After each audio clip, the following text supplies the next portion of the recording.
तर मी आता नाश्ता करून आली शेवग्याच्या बागेत आपली इथं वांग्याची झाडं भरपूर आहेत. आजीनं लावली ती घेण्यासाठी आली वांगी. तुम्ही म्हणता आता सकाळी तर आई साहेबांनी घेतली ती भाजीला घेतलं होतं माळवं, तर आता का तू आली? तर आकाचा फोन आलता सकाळ आई साहेबांना की माळवं काय तर दे म्हणून, वांगी कोथिंबीर दे म्हणून आलता.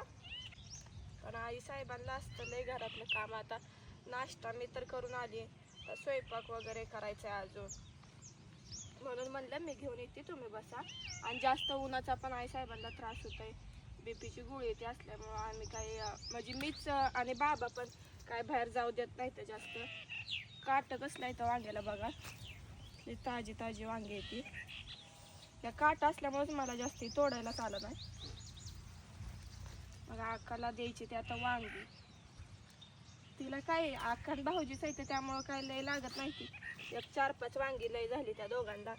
मैया तर लहान आहे. ही बघा कसलं वांग आहे, हे तोडू का काय करू? किडकं पण आहे पण नको हे तोडायला. आता तुम्ही म्हणसाल काय ही व्हिडिओ कोण काढतंय, पण हे ट्रायपॉडला लावलाय मी मोबाईल. माझ्यासोबत कोण आलं नाही, मी एकटीच आहे. वाटतंय की घरी बसून काय काम आहे ह्यांना, पण घरातलं जे काम असतं ते एका गृहिणीला माहिती आहे. आणि ती गृहिणी अशा कमेंट करत पण नाही की घरी बसून तुम्हाला काय काम आहे ते. जाऊ द्या, मी त्या विषयावर आम्ही बोललेलो आहे.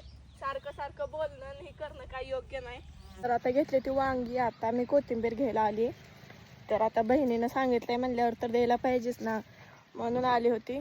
तर आता लास्टनं मला एकच सांगायचं आहे तुम्हाला की घरात पण भरपूर कामं असते. ती धुणं भांडी स्वयंपाक, एवढी मोठी माणसं म्हणल्यावर त्यांचा किती राडा असतो ते पण तुम्हाला माहिती असेल. काय रोज त्याच विषयावर बोलायचं नाही आहे मला, पण कमेंट करताना जरा विचार करून करा, एवढंच सांगेल.